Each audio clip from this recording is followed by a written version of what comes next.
Hello, everyone. Welcome to this week's Indie Artist Music Hustle with Blind Intelligence. I'm your host, Miss Ronnie, where I always seek to give you exquisite cranial repertoire. This week, we have a very special guest. All the way from Kansas City, we have Bella Vertigo Wave. Did I get it right? Fell and the Vertigo Waves. Ah, yeah. Okay. Well, what we're going to do is take over and let you tell everyone a little bit about yourself since I already done messed up the name. Absolutely. Yeah, we're a rock band from Kansas City. We have been playing as a full band for about 3 or 4 years now. Probably as a full band, yeah. Yeah. I started off under the name Bell and the Vertigo Waves in 2017, but I was a solo artist, and so it was kind of like, I'll give it a band name and then hope that I can find the band later, right? So I put that record out in 2017, and over the years got a band together, and we've been playing together since about 2019, I would say. And yeah. Yeah, the current iteration I would say is 2019. A lot of us in the band started out as basically like we were hired guns for her first record. When she first started, it was kind of a little bit more like, would you say like alt pop kind of singer-songwriter sort of a thing? Yeah. And John, who is our lead guitar player, and myself were two of the members that she hired essentially just to be the musicians to record her songs for her. And then midway through the recording process, Belle pulled me aside at one point and was like, hey, we should like actually start a band. And I was like, aren't we already like in a band? Because the process of everything went so well that it was kind of like, yeah, this is like already happening. Yeah. And then during COVID, basically, so Belle and I have been living together for about 3 years? 4 years. 4 years. Almost. She knows our anniversaries and all that stuff. So What? Are y'all a couple? Yeah. Yeah, that has its own share of interesting. It's hard sometimes to know which hat I'm supposed to wear. Am I her coworker? Am I her producer? Am I her boyfriend? There's a lot of there's probably an hour worth of stuff we go into there, but yeah. We started dating probably like 6 months into playing music together, I think. Yeah. The timelines are blurry, but yeah. Yeah. And so during COVID, that was when we had started working on our new record, which was more of a collaborative with the band as opposed to members kind of just playing stuff that she wrote on her own. Mm-hmm. So a lot more influences, a lot more production for sure. And we found a usage for the last 18 months of everything kind of being closed off. I spent countless hours writing in here. She's the lyrical genius, and so she takes a lot of the stuff that I do and puts words to it, and then we throw hundreds of demos at the band, and then we compile everything up together. So yeah. Okay. So what is your genre? Because I've interviewed several different bands, and each band still has a genre. People don't automatically assume that it's rock. So what type of genre? It's the hardest question to answer because, yeah, you're right. Rock could be a lot of different things. I think we all have a lot of different influences. There's, we have some like 80s, sort of like 80s pop influences and some 90s grunge influences. Mm-hmm. And we've had some people say, like, your band sounds like if Taylor Swift was in a metal band or if Lady Gaga collabed with Metallica. Yeah. Kind of a, melt pot of a lot of, it's a mixture of a lot of different things going on. But. Yeah, I think the distinction that we have is that generationally there's even kind of a big distinction because, like, I'm about 10 years older than Belle. So I'm way more of a 90s kid. But Belle is like an old soul. So she grew up listening to like The Cure and like 70s, 80s kind of, pop punk type stuff. John is like an old head, so all of his stuff is like 80s heavy metal. And then our other guitarist and Elliot, they're a little bit more modern. Like Zach likes a lot more like progressive, heavy production stuff. Elliot's like he likes a lot of hip hop stuff, so a lot of his drumming kind of fits in there. So the best that I've ever heard it summed up is we're your parents' favorite band. That's kind of. I would say if we had to classify it, it would be like pop glam metal. Yeah. So yeah. So y'all have 5 members? Yeah. Yes. Yeah. Okay, and I know that you told me that you had been working under the name since 2017. Mm-hmm. So how long did it take for you to get the last member? Jesus. Oh, can we swear, by the way, on this before I get a little crazy? I mean, hey, do you?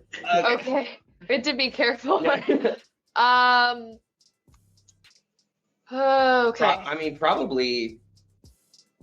2017 is when my album came out. Yeah. 2019 is when we played Boulevardia. It's a festival in Kansas City. I think. So 2 years. I think 2 years. Yeah, we've been with the same group of people that feel like the right fit. Yeah. We've gone through 3 drummers, 2 guitar players, but the core has kind of just been me, you, and John. Yeah. Our lead guitarist. So do you think that y'all are a unique, eclectic group, or are y'all just, so do you think that because of all the different styles that you name, that's what make y'all eclectic? Or, how do you describe yourself? I think so. I think like us learning to sort of feed off of each other's different influences keeps things more interesting and keeps us from feeling like we're trying to imitate one certain sound too closely. I think that like our musical differences do kind of come together to create something that's, not too much of like a replica of something that you've heard before, but I'm also not trying to like toot our own horn and be like, we're the most unique thing. Yeah, because obviously that's, not real, but yeah. It's a weird question to have to ask yourself, because on one hand, you don't want to, like, nobody really thinks that they're hot shit, especially if you're like if you're like, really, really kind of in the game, like everybody deals with like the imposter syndrome. So it's a weird dynamic of like, you want to kind of sell yourself and be like, we have something that you can't find anywhere else, so buy our record. Yeah. But also like, we all kind of struggle with like feeling like, half of the songs on this new record are about feeling like you're a fraud. So, but yeah, I would say because of the age range as far as musical styles, it's kind of a compliment that everyone kind of is like, we don't really know how to describe you. Yeah. So, Bella, I want you to tell me about this 2017 album that you did. Mm-hmm. I want you to compare it to the latest project. Tell me how you kept your signature sound throughout from 2017 until now. Mm-hmm. And how have you evolved? Wow, okay. Yeah, so in 2017, when I put that album out, I would have been 19 years old. So a lot of that album was very... What? What was the name of it? It's called Aligned. I was going through like a lot with my mental health at the time. And so a lot of it was just kind of sorting through some trauma and trying to figure myself out and being 19 years old and, learning how to have relationships with people at all and exist in the world. So I think in a lot of ways that album was like processing a lot of things, and it was, yeah.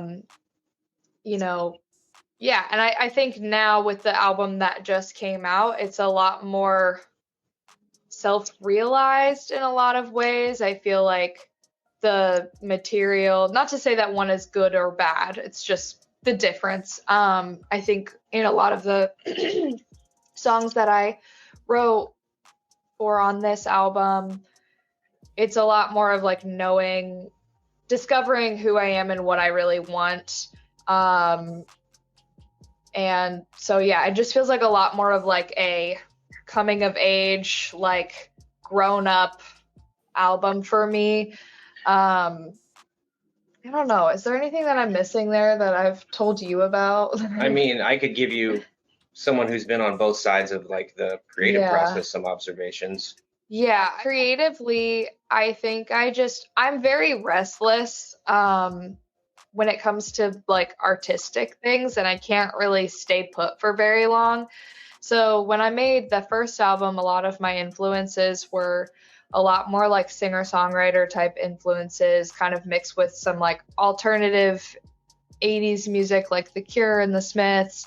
And then moving into this album was kind of when I tapped into like some of my more like rock influences like Joan Jett, Ozzy Osbourne, and all of that. And so I think when you tap into that different energy lyrically and emotionally, you tap into different things as well and different themes that you're writing about. Okay. So I'm going to ask you a question now. I want to know, how have you balanced between boyfriend and producer? Ooh. And do you think that you serve more of a protector role over her career, being that there's a lot of wolves out there in sheep clothing? Yeah. So when we first decided to, it's weird. When we first decided to start dating, be together, live together, the whole nine, I was very much more of wearing the boyfriend hat. I think the shift happened, again, not to keep bringing this up, but when COVID, when everything in the midst of COVID, because that was when I took a lot more of a production songwriter role. Actually, I never told you this before. I had a good comparison between your first two records. This is relevant to this. Okay. Your first record was Angst. Your second record is Anger, which is like what kind of happens when you grow up. A little bit, yeah. So from a production standpoint, that one was more collaborative, which then I became more kind of involved in our baby together, instead of just being like a protector. I mean, let's be honest, like, it's named after her. She's what everybody looks at. I'm kind of riding her coattails. I'm in the back. I'm the one that kind of builds the car. She gets to speed it down the highway, kind of a thing, you know. Not think like that. No, yeah, I say that. I say that with affection. But the other advantage that I think she has is John, our lead guitarist, is actually her dad. Okay. So in that. Yeah. So I have 3 hats. I have no, 4 hats. Boyfriend, coworker, producer, kind of son-in-law, sort of. So the how do I say this? Sometimes we have to figure out if the conflicts that we are running into are creative or interpersonal. Hey, I have a demo.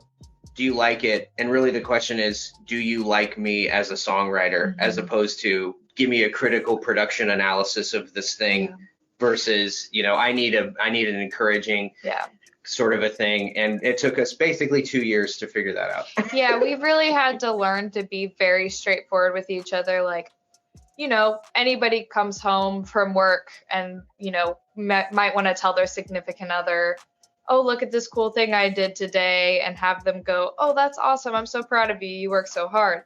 But when you come home to your coworker and you're like, look at this thing I made today, you have to be very clear about, do I need boyfriend response or do I need coworker response?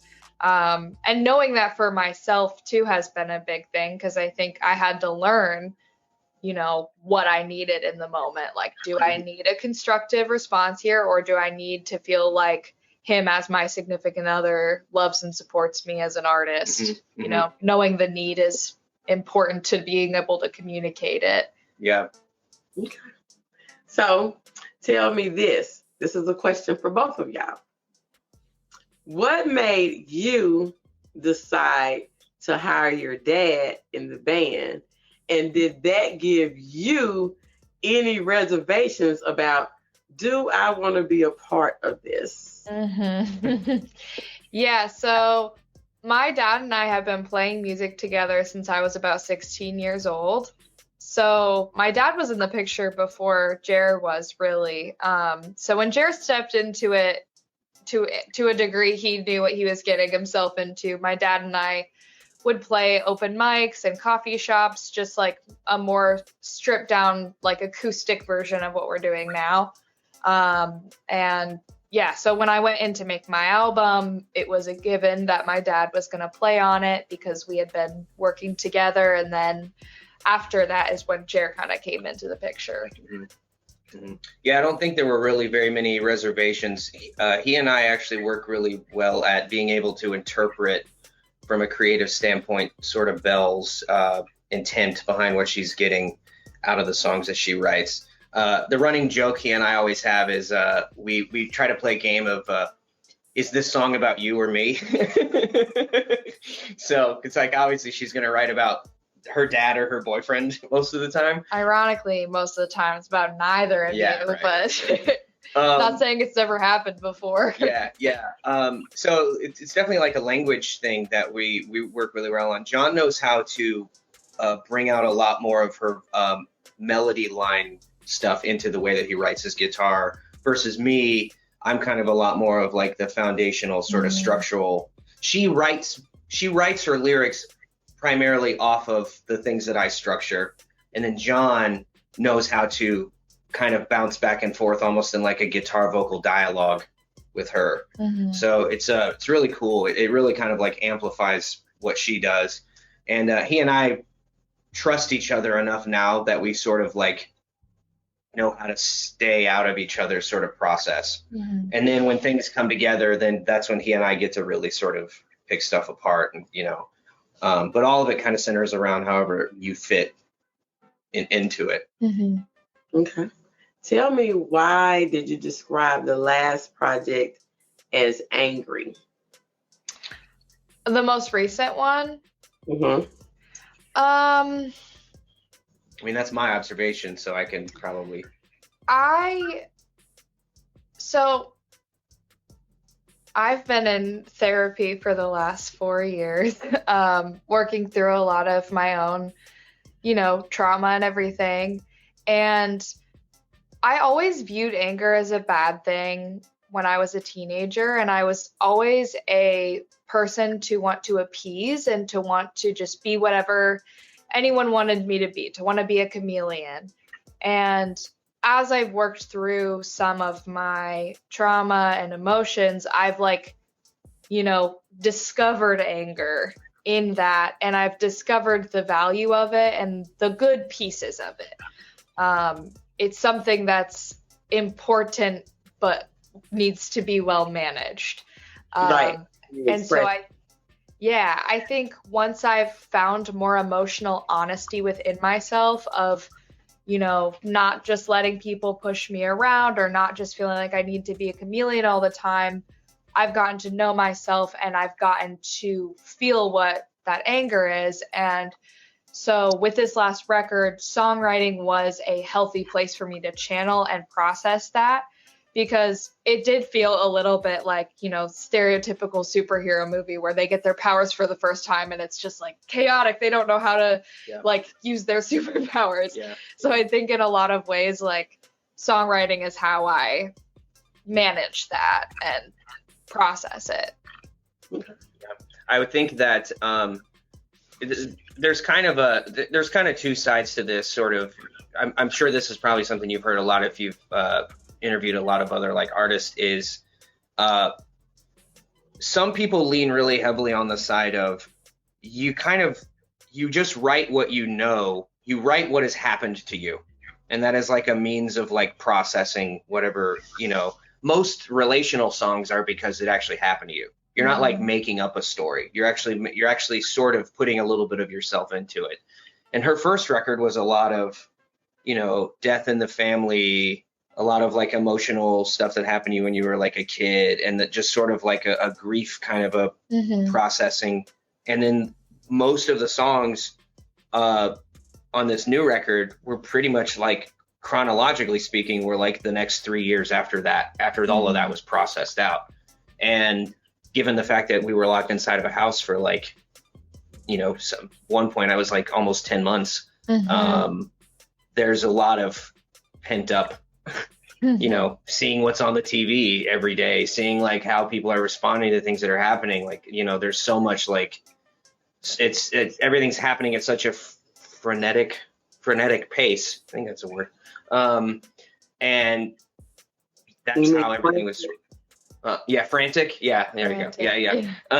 Yeah, and that's kind of like how emotionally it was processed, and even like lyrically, it's very much like, you know, hey, this is how I feel. This is what I wrote, and then you would go, oh, that's how you wrote. This is how it makes me feel, and then I'll say it, and everything was just like, oh yeah, that's exactly, you know.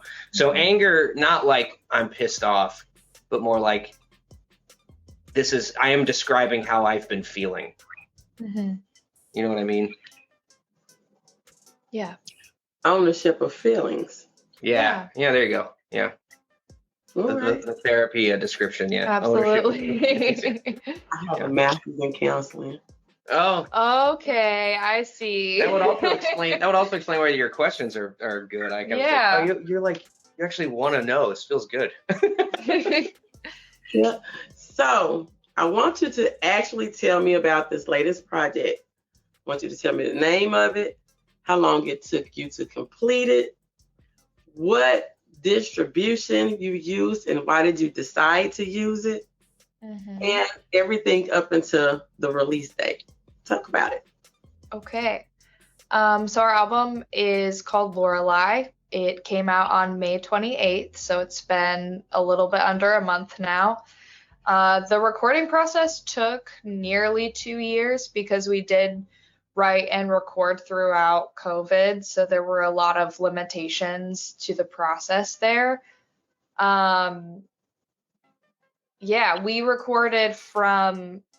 We wrote and recorded from our house and then took things to the studio. I recorded vocals in a different studio. My dad recorded guitars from his closet in his house. It was a little bit of a like mixture of a process. I've never really it was very new to me because my whole like method leading up to it was always, you write a song and then you play tons and tons of shows before you record it so that you know that this is how you want the song to be. Yeah. And we obviously didn't have that option to sort of play songs out to test run them.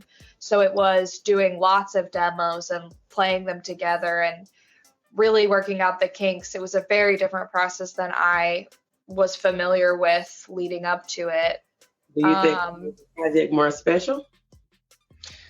Honestly, yeah, I do personally. I think for me, the biggest reason was we didn't get the benefit of getting a crowd response to dictate to us whether or not something was going to land, and so we really had to trust our own intuition and how the song made us feel ourselves. After basically sending everything out to be mastered, I only cry in front of two people. One of them is her, and one of them is my mother. Okay. And it was one of those, like, I called her as I'm leaving the studio and was like, hey, so I just sent off everything to be mastered, like it's all ready to go. And then I was like a pause, and I sort of stared, and I was like, by the way, I just want you to know that I'm about to start crying. And I was like, so anyways, I feel like, and then just like it was like that kind of a But it was happy cry was a sense of accomplishment. No, absolutely, yes, oh for sure. Yes. It was the pandemic for me, which, you know, is it over, is it not over, who knows, it's so confusing, but it never really felt like for me that it was over until then, because that was the summation of everything that I had been working for throughout the whole time.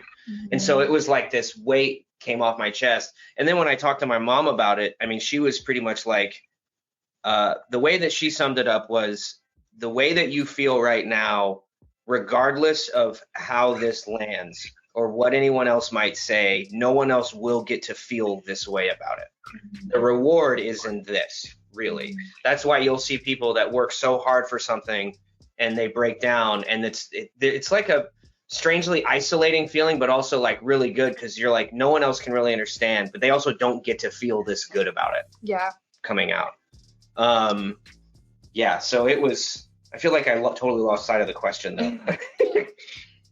No, just talking about the process of the album and the releasing it. But yeah, I mean, yeah, it was segmented out. It was, here are some demos, ideas. A lot of the stuff that we worked through was, hey,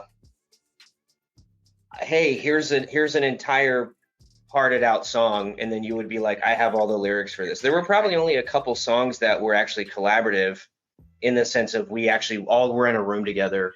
Hey, I have an idea. Oh yeah, play this drum beat on it. Oh, we could do a guitar thing here and kind of go from that. Because we were so isolated, there was a lot more sending emails or, you know, phone recordings of ideas for things. And yeah, and I think that challenge did make it feel so much more intimate, I guess. Intimate and like exciting when we finished, because it challenged us all as individuals and our motivation, because we didn't know what was happening with the world. We didn't know if we put this album out, if we were going to be able to play shows when, and there was so much mystery. It challenged our relationship. It challenged like everything. I mean, you know, we know it can be annoying to parents to say this, because I'm not saying it's the same thing at all. I had 4 little siblings, so I know kid world very well, but the only analogy I can think is like, it felt like it was our kid.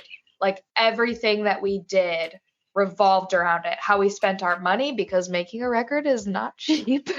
How we spent our money when we slept, how we managed our relationship with each other, how we managed our health. Like how really, much of our dates was really just talking about the kid, record, the band. You know? Yeah. So it all felt like it was unto this thing, and so having it be done was this very surreal, you know, I think it's very similar to like the feeling of grief, but the positive of that, where you're like, it feels like this separating, but as opposed to how grief is very sad, it's a happier. It's like sending your kid to kindergarten. Yeah. Or, you know, to school. You know, I mean, I don't know. I don't have kids, but, you know, it's the best I can come up with. Yeah. Well, I do agree with you with it being like a child, because you got to nurture it. You're going to put love into it. You're going to nourish it. And then when you're ready to present it, such as your child graduate, when you're ready to present it, you're proud of it. Yeah. And then you also got to let it go and let it find its own way.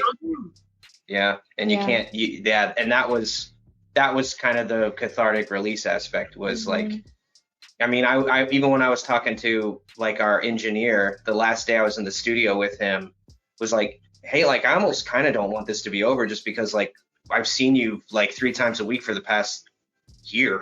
Like, you know, it's like therapeutic for you. It was something that you were looking forward to. It kept you from going, having fever. Yeah. And so that was an outlet for you. I mean, I understand that, because then it was like, it's like your favorite show come on in the season end, and it's like, well, what am I doing now? Yeah, for sure. Absolutely. Yeah. Did we answer your question entirely? I was gonna say, you want to break down like why it's called Lorelei and like all that kind of stuff. Oh yeah. I can do that. Yeah. So the album is named Lorelei. It is. People ask me, and it's true. It's based off of the character from Gilmore Girls. Okay. So the reason for that is, my best friend passed away about 2 years ago. And so the song on the album, Lorelei, I wrote about her, because we used to watch Gilmore Girls together in the hospital, and throughout, like, she was going through hospice care near the end of her life. And so we watched Gilmore Girls a lot. And I was always like, yeah, if she didn't have this like sickness that kind of kept her inside all the time. Like she would be Lorelai, like she would be that character that just like took over the town and everybody knows her, and she's very loyal and fun and lovable. And so I wanted to name the album Lorelai to honor her memory, because she was definitely like, she was a huge part of my life in encouraging me to believe in myself and believe in my dreams and make the record and keep doing what I'm doing. Do you experience different emotions when you listen to it at different times? Yeah, absolutely. Certain songs probably more than others, if I had to take a guess. Yeah.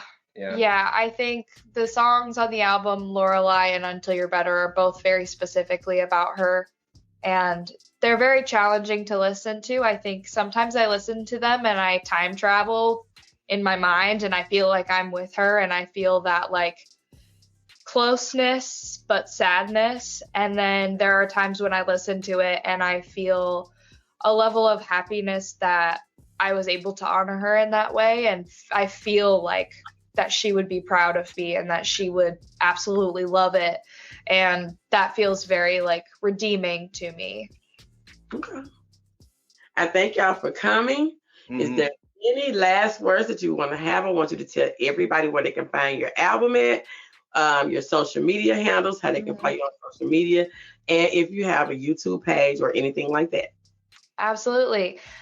We have our Instagram and TikTok handles are at the Vertigo Waves. You can also find us at thevertigowaves.com, where you can find all of our, sorry?